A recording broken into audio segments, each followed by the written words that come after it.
Ok, então aqui estamos nós, João Carlos Farraba, para Uvas e Personalidades. Hoje com uma figura de referência. Nota-se à distância, 1,90 m, penso eu, e um curitibano que de alguma forma saiu do frio e foi para o frio. Marco Broto. Marco, muito obrigado por teres vindo ao nosso programa. Mais uma personalidade, uma individualidade, e é assim, bem conhecida, tá? Agora é assim, Marco Broto é conhecido nas redes sociais exatamente pela questão da descoberta, redescoberta ou uma assinatura própria. O facto de teres conhecido e dado a conhecer à tua maneira a aurora boreal. Marco Broto, obrigado por teres vindo. Quem é Marco Broto? Primeiro, obrigado pela oportunidade de estar aqui com vocês. Marco Broto é um sonhador. Tipo, todo mundo tem seu sonho. E eu me apaixonei por uma coisa que eu não sabia que existia. E depois de se apaixonar, eu vi que tinha muitas pessoas que queriam ver e não conseguiam, não podiam. E muitas que nem sabiam que acontecia, que tinha esse fenômeno, e começaram a conhecer através das minhas postagens. E daí a gente começou essa aventura, né, em busca da aurora boreal. Foi uma coisa ocasional, ou seja, tu vens de uma área comercial, administração, gestão de empresa, ou seja, como é que tu deste aquele clique e disseste assim, vou conhecer a aurora boreal? Então, eu sou sagitariano, aventureiro. Aventureiro. E eu tinha loja de móveis e todos os anos eu ia para Milão, para a feira, para o salão. E eu arrumava uma bela desculpa, que era ir para o salão, para poder fazer uma viagem para algum lugar. Sempre viajava e sempre achava lugares exóticos, lugares diferentes. Eu estava conversando um dia com uns amigos e a gente estava vendo o céu, num lugar totalmente diferente da Europa. Eu ia para o salão e não era da viagem, mas eu estava no Dead Valley com os amigos e o Fábio, a gente estava vendo o céu, estava muito estrelado, ele falou, imagina como que deve ser lá no norte, no Polo Norte, que tem as luzes verdes. Que luzes verdes? Eu voltei para casa e comecei a pesquisar. E em 2011 eu tive a oportunidade, depois do Salone, ir para a Noruega. E lá demorei 6 dias para poder ver a aurora. Eu contratei guias locais para fazer o que eles chamavam de busca da aurora, uma caça à aurora. E na última noite a gente voltou, a gente conseguiu ver uma coisa muito pequena, era mais imaginação talvez do que realidade. E eu achei, não é isso, não pode ser. Peguei o carro. No outro dia eu tinha o meu voo de volta às 9 da manhã, peguei o meu carro e voltei para o lugar onde a gente tinha visto. E comecei a entrar para dentro das ruas e tal. Cheguei até o fiord e falei, vou parar aqui, vou ficar. Corri o tripé da câmera e comecei a brincar de bater foto. Em determinado momento eu olhei um resquício do lado assim, verde, e eu olhava para o céu e não tinha verde. Como a gente fala, que te acha isso, né? E começou a aumentar, de repente eu virei para trás e tinha um monstro verde atrás de mim, verde, dançando, luzes brilhando, parecia uma serpente dançando de um lado para o outro. E a partir daquele momento veio o clique. Amor à primeira vista. Amor à primeira vista. Então, e daí eu comecei a postar essas fotos, comecei a ver as pessoas que não conheciam, comecei a compartilhar, daí entrevistando Terra, Jô Soares, minhas fotos foram para a National Geographic, porque eu tive a sorte a primeira vez que eu vi em 2011 foi o início do melhoramento das câmeras de celular, melhoramento das câmeras DSLR, e compartilhamento foi um boom que teve, e também até mesmo esses países não tinham esse clique pro turismo da aurora boreal. Entendi.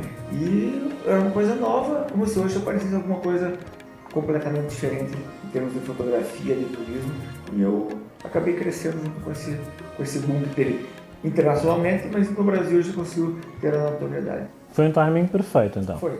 E é uma coisa que é muito legal, porque tanto no Instagram quanto no Facebook tem uma capilaridade muito grande fora do Brasil também. Como tem um programa que eu sei que parece Islândia. Finlândia. E as pessoas reconhecem, seguem a gente, E então a gente vê que é um trabalho que foi bem feito. Tanto é que esse ano eu lancei um livro de 200 e poucas páginas, contando esses 10 anos de caçada à aurora através da fotografia. Fala-me do teu livro, onde é que está à venda, onde é que as pessoas podem adquirir o livro? No site. No site? auroraboreal.com.br. Ou para quem estiver fora, quiser acessar o auroraboreal.com, é a mesma coisa. Então é assim, há a questão mística da aurora boreal, tá? É assim, nós tivemos a ver, é assim, há a parte do indígena, há a parte do esquimó, há a parte ocidental que também diz que é um dragão, sim, que de alguma forma vem do hemisfério norte, mas uns dizem que traz boas novas, outros dizem que traz transformações. Eu não quero dizer a parte pessimista, eu acho que é sempre de mudança, correto? Sim. Quando tu viste, sentiste isso pela parte poética, de aventureiro, ou realmente tu, também do hemisfério sul, foste encontrar com o dragão do hemisfério norte? O primeiro instante foi medo. Medo. O primeiro foi medo. E se você continua com aquele sentimento, você vai compartilhar esse sentimento. Uhum. E a gente sabe que não tem, eu sei hoje que não tem perigo nenhum, mas nas minhas expedições, uma parte que é muito importante, que não é só a caçada, toda essa dinâmica que eu desenvolvi de aplicativos e tal, porque isso não existia antigamente, né? Por isso eu falo assim, realmente foi o timing é correto, perfeito. Eu passo também essas coisas. Se imagina há 1000 ou poucos anos atrás, os vikings saíram por uma batalha e vendo um risco verde no céu. Então você vai dizer que os monstros que vinham... Por que os monstros que vinham os krakens, os monstros que vinham do mar, eram serpentes e elas iam voando? É a aurora boreal. Você for ver a história maia, né? Os dragões, exatamente. A serpente alada. A serpente emplumada, para mim é a aurora boreal. Se pegar os desenhos, as referências que tem, até mesmo no museu, eu estive agora no Museu do México, eu olho aquilo lá e vejo a aurora boreal. Porque existiu aurora nos trópicos. Correto. E no final do século XIX, deu para ver em Cuba. A gente teve uma explosão solar muito grande e deu para ver. E quando você fala de história, nós estamos comentando sobre isso, né? Nós estamos passando por 50, 100 anos de história. Quanto tempo tem os maias? Então, quantas explosões solares existiu nesse período? E eles conseguiam ver. Por quê? Qual que era a diversão deles? Era olhar o céu, né? As cartas, tudo que a gente sabe. E a mensagem, né?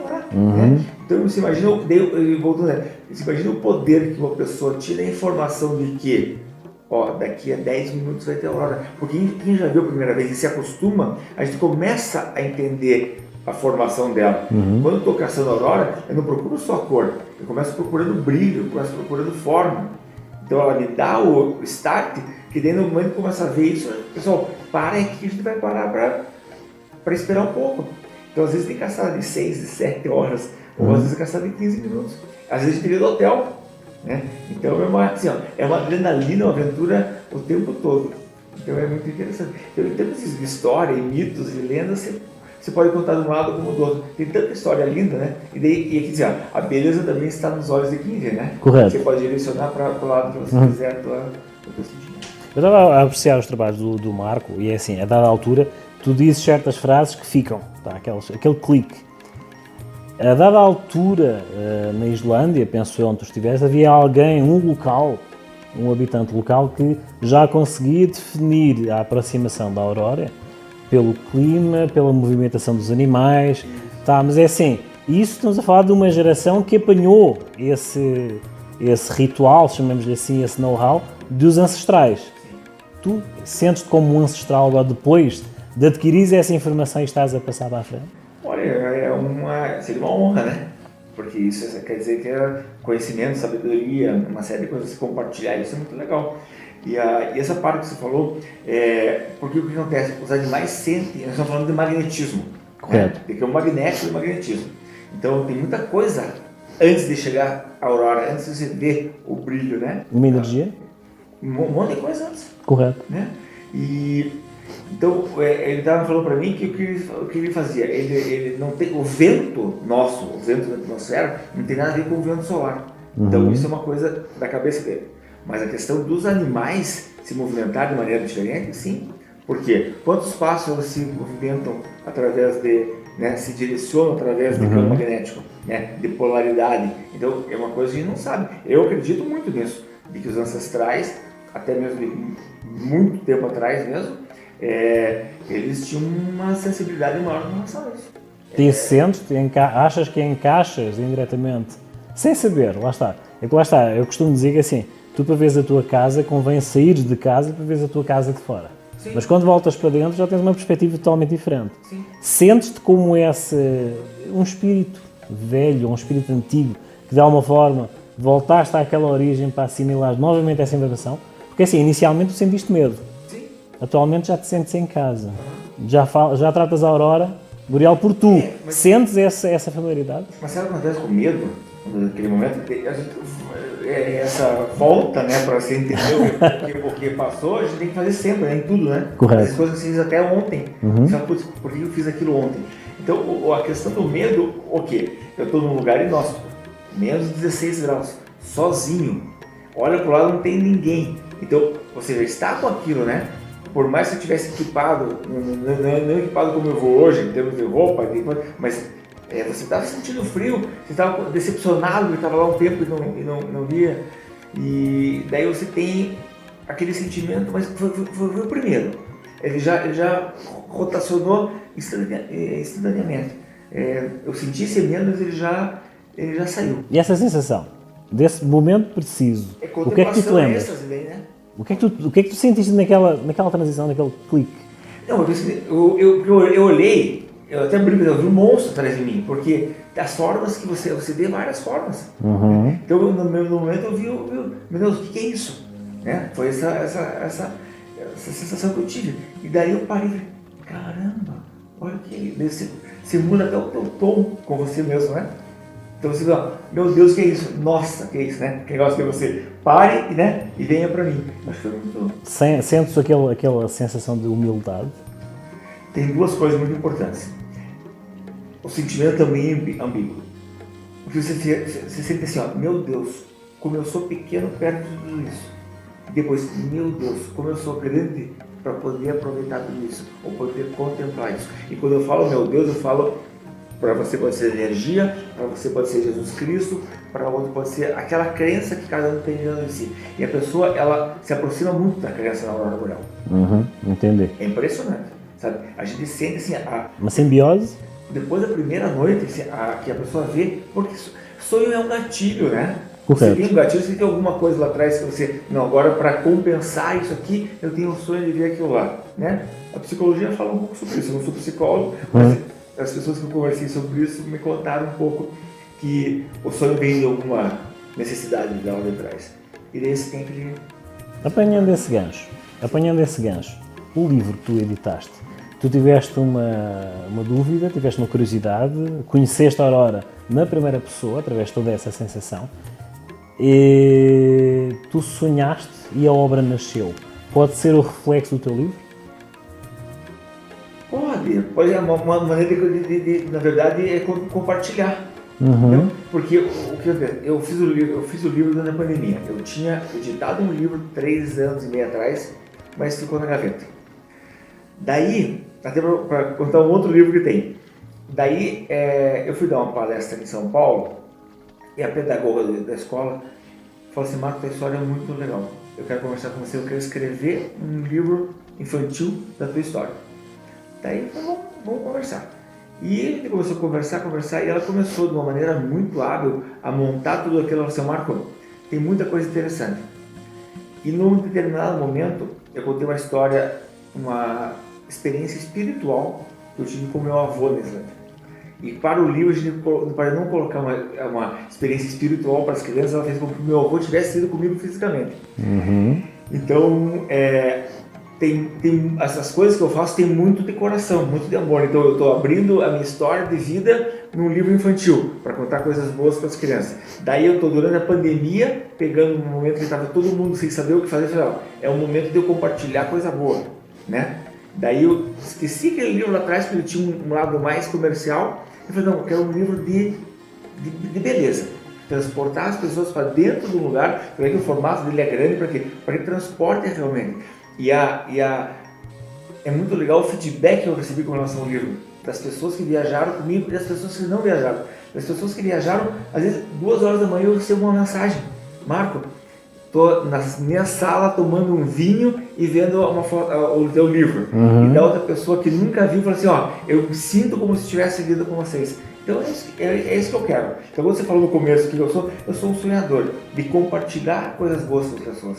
A gente tem a obrigação de deixar o mundo melhor para as próximas gerações. A gente está errando muito nisso, muito mesmo, né? Mas eu acho que ainda tem uma maneira de mudar. Mas eu acho que não bateu no fundo do poço ainda. É verdade. Eu acho que tem mas está melhorando em alguns sentidos, mas em termos globais eu acho que tem muita... Uma melhoria. Internacionalmente, tem muita gente despreparada no poder. Mas assim, é uma transição. Eu vou apanhar o gancho daquela puxa do vinho, exatamente, para falar da Cabernet Sauvignon. Eu acho que ele é uma Cabernet Sauvignon. Porquê? Porque é assim, tu puxaste a parte de gestão, a parte estrutural, para uma parte, não direi mundana, mas de viagens, tá? Então é assim, temos a Cabernet Sauvignon. Eu acho que ele é uma Cabernet Sauvignon. Porquê? Cabernet Sauvignon não é uma uva nativa, ou seja, foi uma uva formada, tá? Foi através da Cabernet Franc e da Sauvignon Blanc que, através dessa assemblagem, fez a mutação da Cabernet Sauvignon.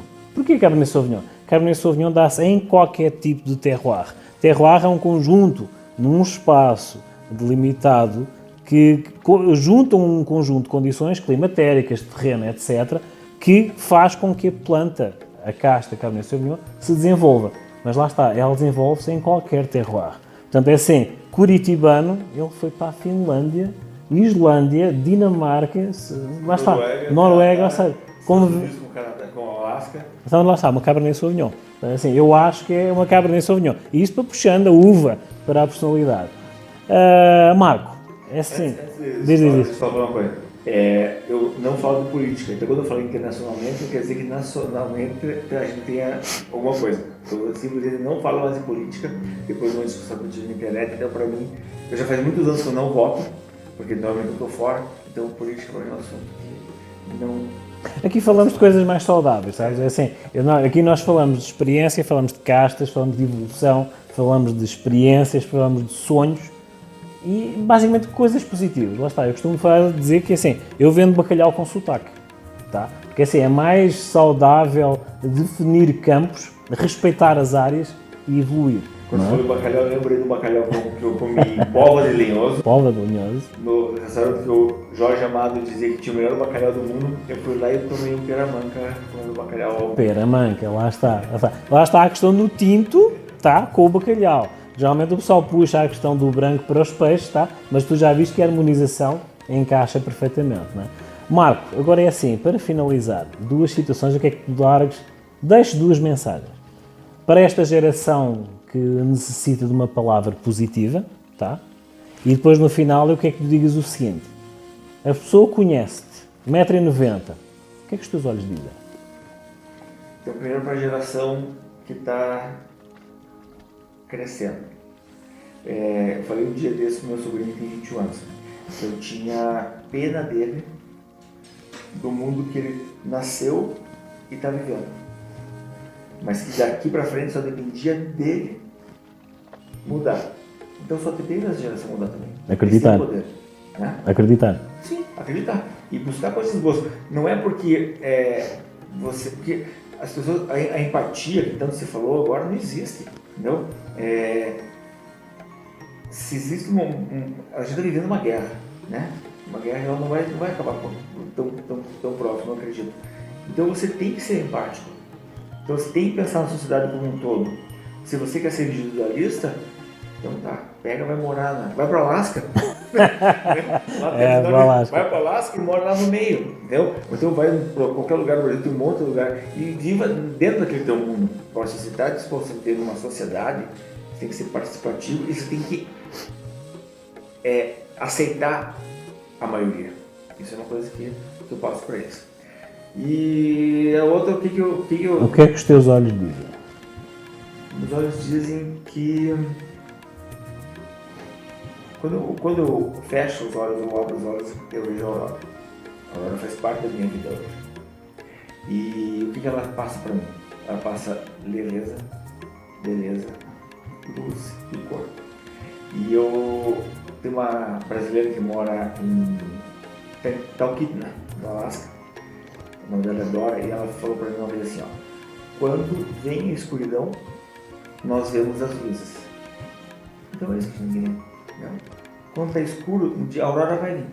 Seja a aurora matinal, né, que a gente sabe que vai vir, ou seja a aurora boreal e austral que ilumina as noites, de preferências mais frias e escuras. Ou seja, o reflexo e a denominação que eu falo, que é o povo brasileiro. Leve, cheio de cor e com muito a ensinar. Marco, muito obrigado por teres vindo, tá? Obrigado por teres partilhado esse testemunho de experiência pessoal e que também, para o ambiente atípico que estamos a atravessar, olhem para a aurora boreal. É um sinal de esperança. Então é assim, todos os contactos do Marco e onde adquirir o livro irão passar aqui no rodapé, tá? Todos os contactos dele, redes sociais dele, sigam-no, é assim, é 1,80 m de sabedoria, tá? E já trata por tu a aurora boreal, tá? E é assim, vamos já fazer um pequeno intervalo e de seguida a nossa sugestão da